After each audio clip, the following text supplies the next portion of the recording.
Luton, Burnley and Sheffield United were all relegated last season. But what if, instead of Leicester, Ipswich and Southampton replacing them, promotion was totally random? So I've created a database where promotion to the top flight of these countries is totally random. And I mean it. Any club can get promoted. So for example, in the Premier League, Dunkirk, Hinckley and MK Irish were the 3 randomly selected teams to get promoted. For context, Hinckley and MK Irish play in England's 9th division, whilst Dunkirk play in England's 10th division. But with the first games of the season fast approaching, surely they're all going to get battered. Well, because of the football purgatory these teams currently exist in before they get promoted, when they eventually do go up, the game panics and just gives them loads of money. Dunkirk, for example, have 25 million in the bank. Although the Premier League might be a bad example, because all 3 of the promoted clubs have been relegated in the first season, and it's highly likely we will never see them again. So let's look elsewhere to see if other clubs have been more successful. It was a little closer in Scotland. Fortrose finished just 5 points behind Hibs, and it was the same points total in Ligue 1 as Lorient survived the drop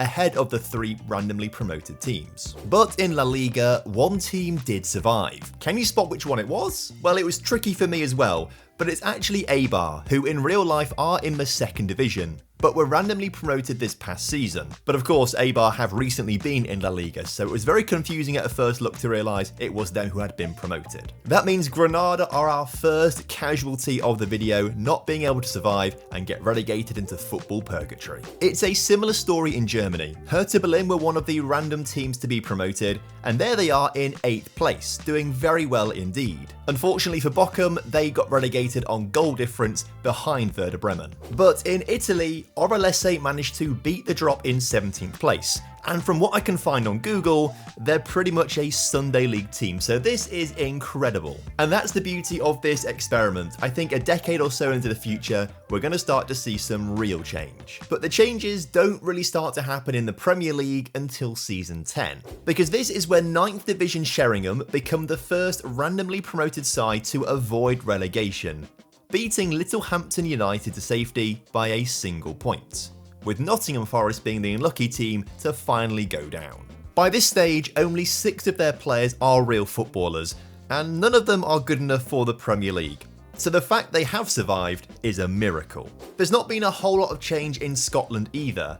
The biggest shock might actually be Rangers dropping down from 5th in the table. And for my Welsh viewers, I'm afraid I don't know enough about Welsh football to know if this league table is much different to reality. And much like Wales, I feel like all the clubs here are actual members of the real life Northern Irish Premier Division, apart from Carrick Rangers and the 2 teams who have been relegated. In La Liga, we have seen some bigger changes, as Harrow in 11th, Negreira in 16th and Cartagena in 17th are all new clubs to La Liga. In the Bundesliga, Hertha Berlin are still doing well, but they're followed up by Nürtingen and Union Niederrad. Pronouncing team named in English is tricky enough for me sometimes, so doing it in other languages that I've never heard of before is quite tricky. I believe we also have 3 randomly promoted sides surviving in France, and you'll have to excuse my abysmal French pronunciation, but Vierzon in 10th, Le Traic du Clair in 12th, and Saint-Lô 95 in 15th place are all randomly promoted teams and are thriving in France. But it's in Italy where we have the biggest changes, because there are 5 randomly promoted sides surviving in Serie A. Gallianico,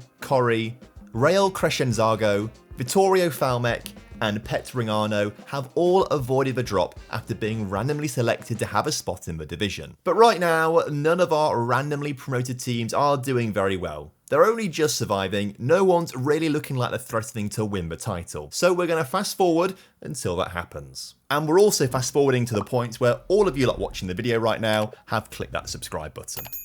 The year is now 2064, and Lincoln Moorlands Railway, Lincoln's little known 3rd team, have just lifted the Premier League title. I love this because I'm actually from and live in Lincoln. Lincoln City are in League 1, the 3rd division.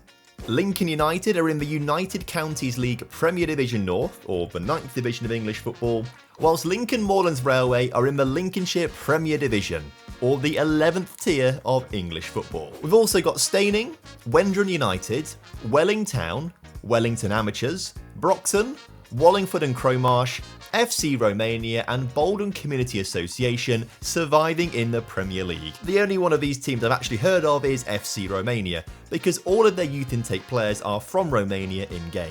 That means there's only 8 original Premier League teams left in the Premier League, the biggest casualty being Manchester United. They were relegated 20 years ago out of the blue, having never finished lower than 9th place before that. Lincoln Moorlands Railway have actually spent the last 22 seasons in the Premier League, finishing as high as 6th place twice, but this season was their year to break through and win the title. Pedro Alonso is their best player. The Spanish striker scored 21 goals this season, but to be honest, there's nothing really standout about him. He just seems like a jack of all trades. And despite being 30 years old, he's only played 3 seasons of football, because the game generated him when Football Peña were randomly promoted to La Liga, so they actually had a squad of players to use, before Lincoln spent $36.5 million on him. Speaking of La Liga, we haven't seen the same shake-up there. The usual suspects are still at the top of the table, although there have been more variations in winners, with Valencia and Villarreal both winning them. Roma have become the dominant side in Serie A, winning 11 Scudettos in a row. But 12 seasons ago, 7th place Desenzano won Serie A, becoming the first randomly promoted side to win a top-flight division. The real-life Serie D side have been in Serie A for 30 years now,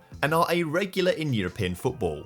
So much so, they have gone on to win a Europa League title, but more on that later on. PSG still hold a monopoly on Ligue 1, but it's only them, Nice and Toulouse, who have survived from the original 18 clubs. This league is now overrun with randomly promoted teams. Despite that, it's only ES Trinity who have managed to win the division from these newly promoted sides, as PSG's financial stranglehold on Ligue 1 continues 4 decades into the future. In the Bundesliga, we've had one randomly promoted winner, but the last title was won by a randomly promoted winner over a decade ago. Langeweer have won 3 Bundesliga titles, but were then relegated back down to purgatory. Incredibly though, against the odds, they were actually promoted a second time, but went straight back down, likely to never return again. But they are also an important club for another reason. In 2040-41, they became the first randomly promoted side to win a European competition when they beat Chelsea in the final of the Europa League. Since then, we've had 7 randomly promoted sides win the Europa League, with 8 teams going on to lose the final, including Laverstock and Ford twice in a row. So I appreciate you might feel pretty sorry for Laverstock and Ford. They've made it against the odds to be randomly promoted to the Premier League, got themselves up to being very good at a European level, reached 2 finals and lose them both. But it's okay, because they've actually gone on to win 2 Conference League titles instead, beating other randomly promoted sides in the process. Now, Langeweer actually made it to the 2054 Champions League final, but lost to Arsenal. And to date, they are the only side to have ever reached a Champions League final that have been randomly promoted. So we do have quite a way to go before we start to see randomly promoted teams win the top prize in European football. In fact, we have to wait until 2078 for someone to win the Champions League. But it was Lincoln Moorlands Railway who beat Newcastle 3-0 in the final to become the first randomly promoted team to lift the top European trophy. The hero was this guy. Having come through the ranks at PSV Eindhoven, Lincoln bought him for 51 million and he's turned into one of the best strikers in the world. But how many more randomly promoted teams do you think are going to win the Champions League before I end the video in 2100? Well, FC Romania are the current champions of England, so they may stand a chance of winning the Champions League. Big up to Spurs, Villa, Liverpool and West Ham for going 78 seasons without getting relegated.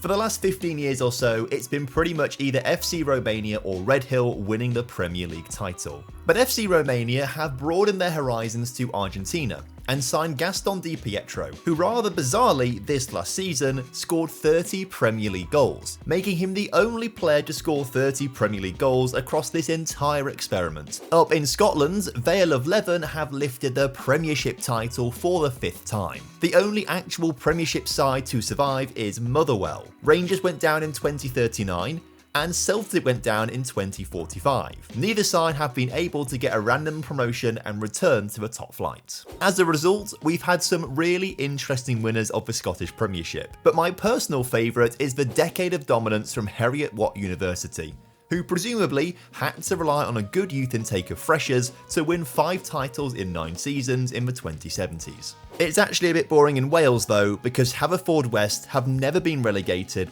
and have just won the title on goal difference. In fact, only 10 titles haven't been won by Haverfordwest or the New Saints. 5 of them came in the most recent decade, whilst Cardiff Met University and Pennybont won titles in the 2030s. And it's even more boring in Northern Ireland, where Linfield have won the most titles, and as a whole, the league isn't too dissimilar to what it is in real life. But there was a 21-year period where Coleraine, Carrick Rangers and Glenarvan decided they'd all have a small period of dominance. There's also bad news when it comes to Spain. Despite Valencia, Barcelona, Real Madrid and Villarreal being the only original La Liga teams left, they are the only 4 teams throughout this experiment to have won the La Liga title.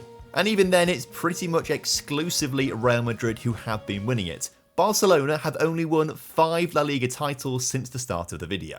Luckily, things are way more exciting in Italy, because Sant'Angelo are the most recent title winners of Serie A, and it's just the 2 Milan sides who have stood the test of time and remained in the division. And they've also thrived because they've won a lot of titles between them, along with Sant'Angelo. Roma did win the most titles, but they were relegated 6 years ago, so it's unlikely they'll ever be back. Dortmund and RB Leipzig are the only 2 teams to survive in the Bundesliga, and frustratingly, have the lion's share of titles between them. But they have been dominated by Trossingen in this most recent season, who won the title by 11 points. It's actually their 3rd title in a row, and 4th total after plenty of 3rd place finishes behind Dortmund and RB Leipzig. I am saving the best until last though, because in Ligue 1 we have 17 teams who have been randomly promoted. Even PSG fell to relegation and football purgatory. Nice are the only team to remain, and they haven't really done much. They had a chance to fill the void when PSG went down in 2091, although their decline started a decade before that. And whilst Nice did win a few titles, it was Deloitte who stole the limelight and went on to become a dominant force in France. And as a result of all of this, European competitions look hilarious. This is the most recent Conference League knockout stages, and I genuinely don't recognise half the teams here. But Oberroden of Germany beat East Kilbride Thistle of Scotland in the final 2-0. In fact, I can't get my head around most of these finals because the teams are just all over the place. But I do like it when every now and again a team from a country we've not touched ends up winning it. Like Basel when they beat Aylesbury in the...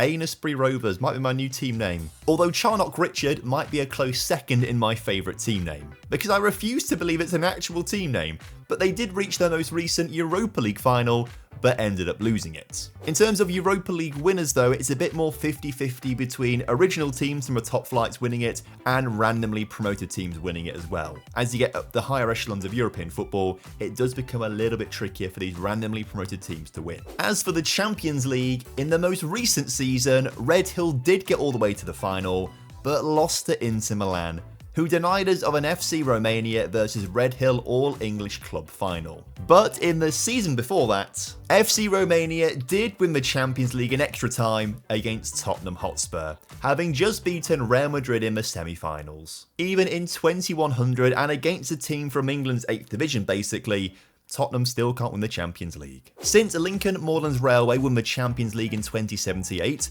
they won it again in 2080, before giving way to Sant'Angelo, who won it in 2081, and then for a second time in 2089. FC Romania won it in 2098, but the most successful randomly promoted team in the Champions League is Red Hill, who have won it 4 times. Despite not winning a single FA Cup or League Cup, Red Hill have won 4 Champions Leagues and 10 Premier Leagues. So based on that, Red Hill, and I am going to have to look at my script for this, who play in the Combined Counties League Premier Division South, or the 9th Division of English football, are the most successful team and best team in the world. But a lot of you will have something to say about that, because I asked you lot to send me your best Football Manager saves, and you lot delivered. sending me some incredible achievements. Genuinely, I think you guys need to spend less time in Football Manager. Some of the playtime hours here were insane. But to find out the incredible things that you lot have achieved, you can watch this video on screen right now to find out.